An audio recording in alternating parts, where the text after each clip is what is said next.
luar biasa. Kalau lihat kesiapan kalian dalam menerima materi, kayaknya betul-betul sudah siap. Oke, untuk berlangsungnya materi pada hari ini, sebelum kita ke materi atau beberapa hal dalam materi yang kita jelaskan, maka hari ini kita buka bersama dengan bacaan surah Al-Fatihah. Harapan kita yang mudah-mudahan apa yang kita sampaikan selalu dapat ridho dari Allah Subhanahu Wa Taala, akan menjadi kunci kalian nanti sukses dalam menerima materi. Amin. Pada hadirin, wala tu'minu bisyarika al-Fatihah.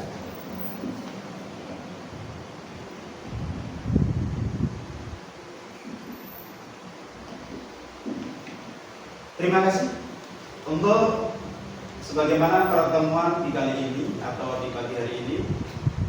Kemarin sudah kita selesaikan materi sebagaimana untuk kelas kalian, ulangan kalian. Maka untuk materi hari ini di pelajaran yang Pak Misbah atau materi akidah akhlak adalah bab yang ke-6, sebagaimana menjauhi akhlak tercela. Bahasa menjauhi akhlak tercela ini sebagai hal tolak ukur seorang pelajar akan menjadi orang atau santri atau siswi yang berakhlakul karimah dari makna menjauhi.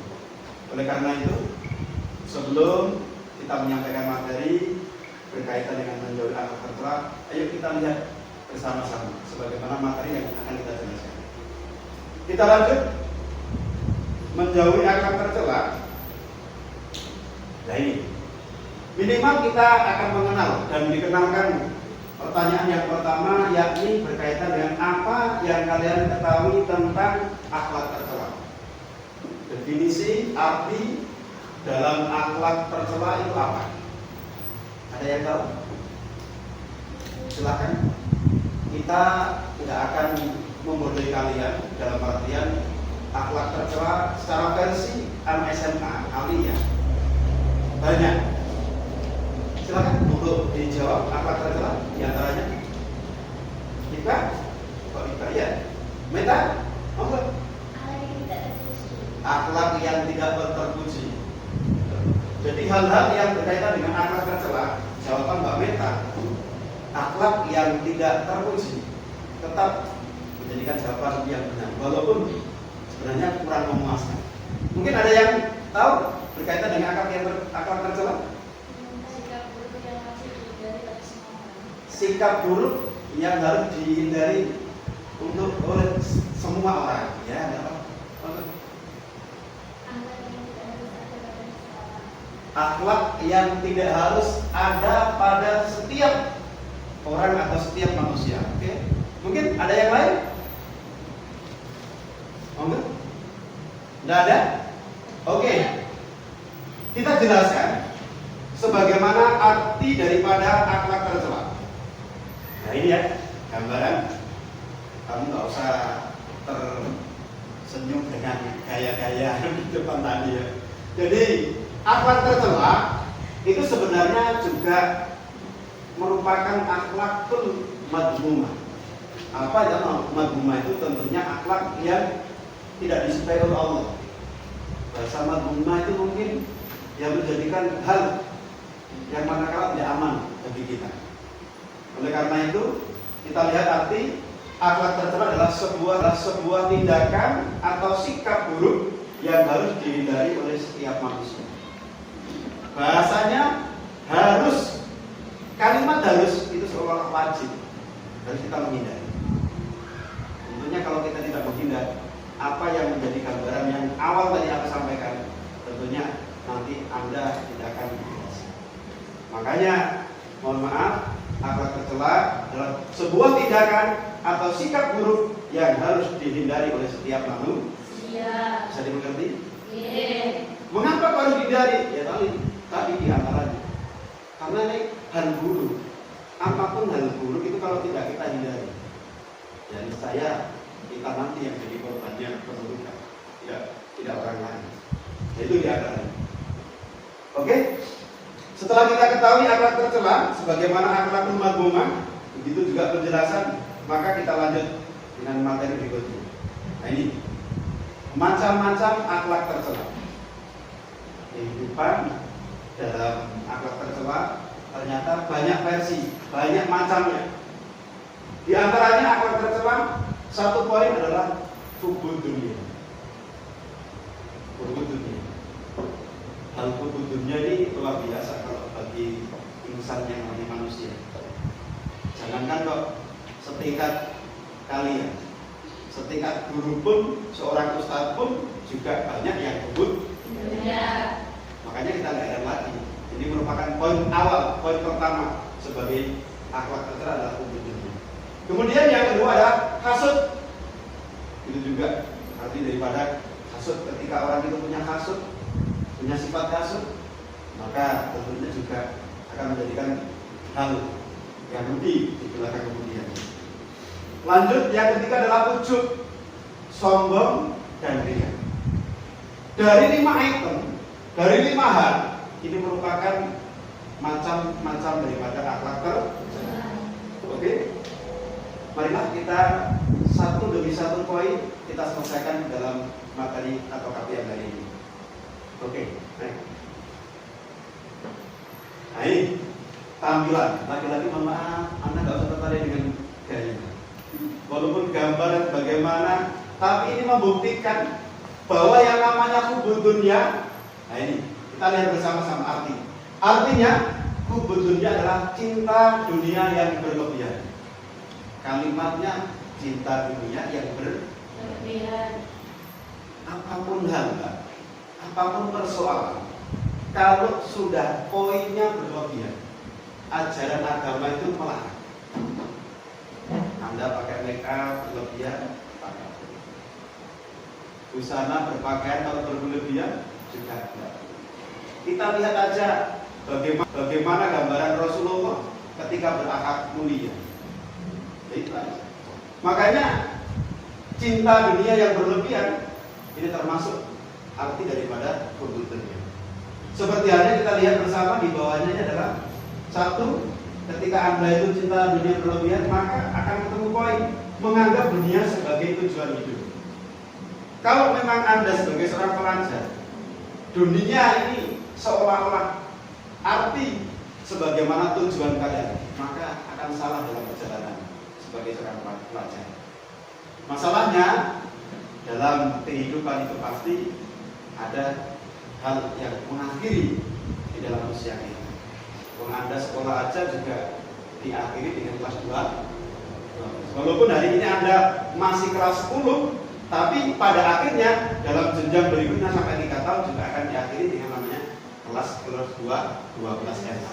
Makanya jangan sampai hidup menjadikan tujuan sebagaimana arti hubud dunia.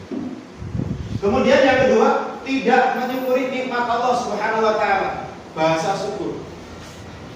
Coba teman-teman. Orang itu kalau tidak pandai-pandai bersyukur, Anda bayangkan sendiri. Maka sampai banyak dasar kaidah yang mengartikan orang itu kalau mampu bersyukur berbagai hal, maka Allah akan menambah segala apa yang diinginkan. Makanya syukur coba jangan sampai dalam arti syukur. Kemudian yang ketiga adalah tidak pernah merasa puas terhadap harta yang dimiliki. Merasa kurang, sudah bisa beli ini, kata uang ada, ingin beli lagi. Sampai kapan ini? Kalau ini dibiarkan, maka akan menjadikan hal yang di kita nanti tentunya tidak aman ketika Anda hidup sebagaimana sekarang seorang pelajar. Makanya ini kalau diingat, diresapi, dihayati, jangan sampai hubud dunia itu mengartikan dalam hidup kita tidak sesuai dengan harapan dan tujuan kita. Kemudian cara menghindarinya di antaranya adalah satu, senantiasa mengingat Allah Subhanahu wa taala dengan banyak berzikir. Agar Anda tidak terjerumus dalam hubud dunia, maka satu-satunya ini berzikir. Tentunya tidak lepas yang namanya beribadah kepada Allah atau tadarruk bahasanya.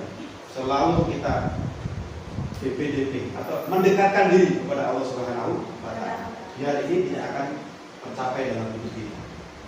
Kemudian yang kedua, mengingat bahwa kehidupan akhirat lebih abadi. kami itu selalu dan selalu mengingat. Aku gimana? Ketika Anda mengingat sebagaimana tayangan bahwa hidup kita nanti juga akan diakhiri dan ditemukan dengan alam akhirat, maka poinnya nanti kamu juga akan ingat, tidak akan terjerumus dalam dunia sebetulnya ini. Kemudian yang terakhir adalah memiliki sifat qanaah terhadap nikmat yang diberikan Allah Subhanahu wa taala. Jadi belajar qanaah. Qanaah itu apa? Qanaah itu apa? Gimana? Qanaah itu apa? Menerima. Jadi apapun yang Allah berikan untuk kita, belajar kita menjadi orang yang seorang pelajar yang apapun yang menjadi keluh kesah kalian, jangan sampai arti qanaah ini kamu balikkan sehingga kamu nggak terima dengan apa yang Allah terbitkan, Allah berikan untuk kamu. Jangan sampai. Misalnya nanti kalau itu kamu nggak bisa lawan, ya, maka sia-sia Anda sebagai seorang pelajar. Oke, kita lanjut untuk materi berikutnya.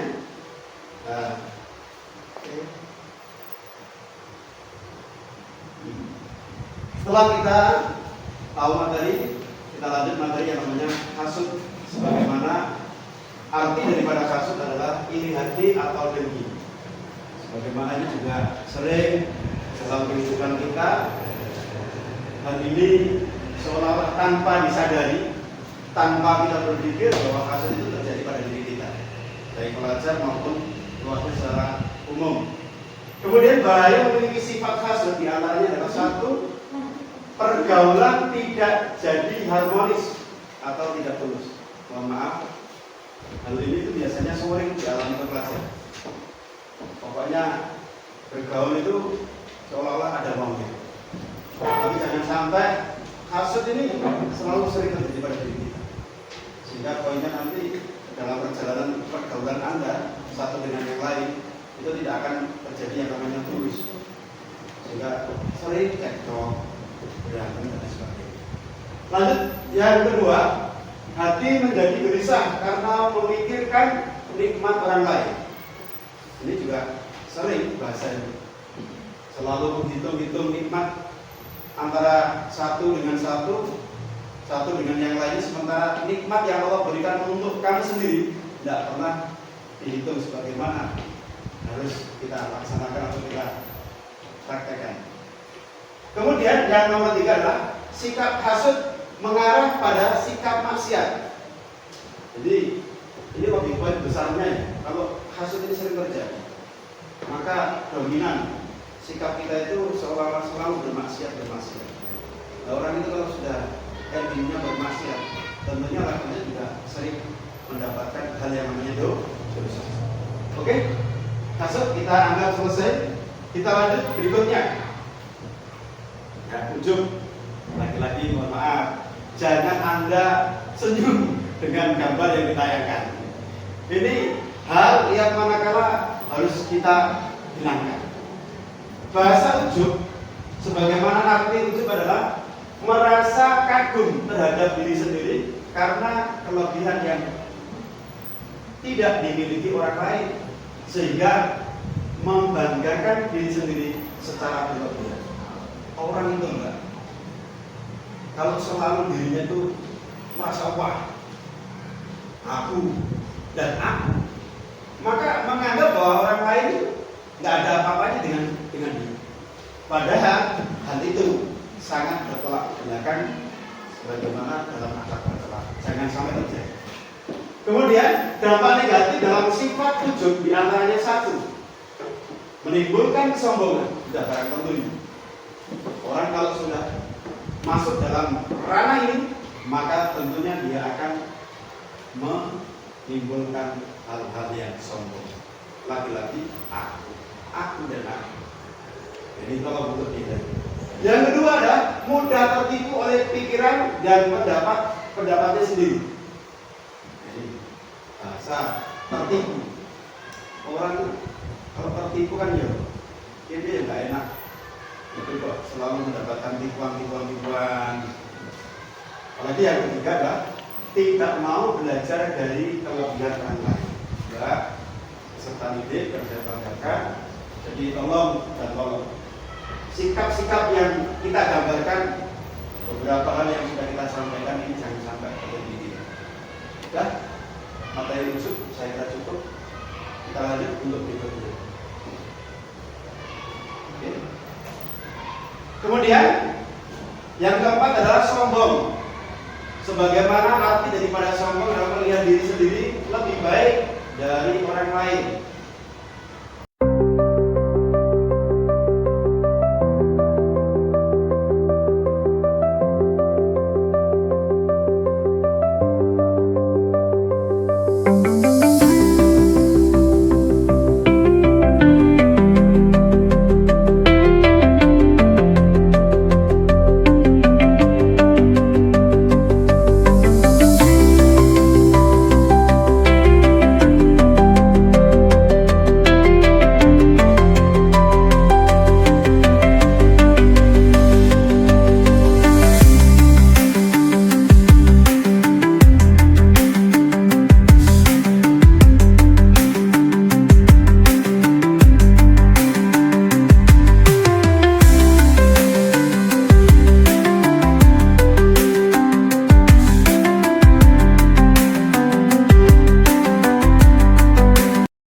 Dirasa untuk tugas kelompok selesai dari resum dan sebagaimana kelompok tadi sudah saya lihat kita sudah aman, maka hari ini perkenankanlah saya untuk menunjuk kelompok 1, kelompoknya Mbak Meta, untuk menyampaikan resuman atau ringkasan materi kalian setelah Anda lakukan satu kelompok.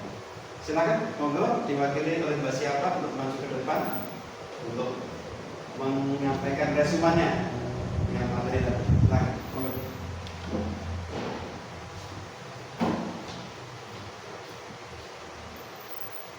Assalamualaikum warahmatullahi wabarakatuh. Waalaikumsalam warahmatullahi wabarakatuh.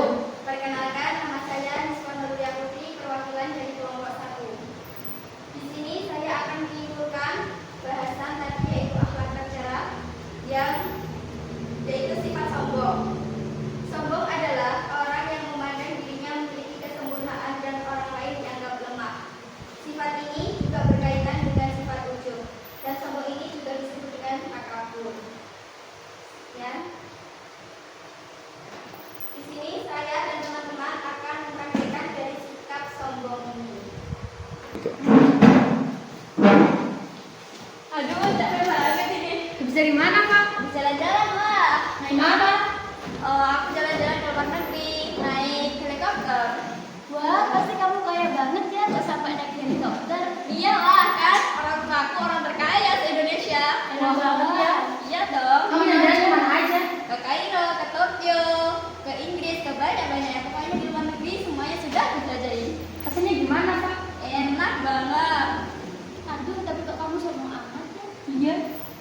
Ya kan nggak apa-apa, kan orang kaya. Kali ajak dong, jangan kepala doang. Dapat apa emangnya? Iya, tenang aja, besok aku aja. Mana lalunya? Di rumah, nanti kalian datang aja ke rumahku yang mewah sekali. Pelit. Oke, untuk pertemuan hari ini karena dirasa sudah cukup dari penjelasan materi dari awal hingga akhir sampai kita bentuk tugas kelompok tadi sudah selesai, kita sudah ditampilkan. Yang jelas secara pribadi sebagai guru bangga atas penampilan sebagaimana arti sombong, kemudian dipraktekkan secara langsung. Mudah-mudahan itu gambaran yang betul-betul tidak terjadi pada kalian. Ya, karena itu materi hari ini saya anggap cukup. Marilah kita tutup bersama materi hari ini dengan doa Fatihah. Mudah-mudahan segala apa yang kita pelajari materi demi materi itu menjadikan kita semua nanti sukses baik di dunia maupun di akhirat. Sukses dengan ilmu, akhirnya nanti kita mendapatkan ridho dari Allah Subhanahu wa taala. Al-Fatihah.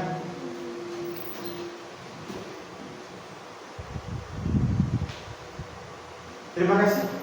Mungkin lain waktu kita akan ketemu. ihdinas siratal mustaqim. Assalamualaikum warahmatullahi wabarakatuh.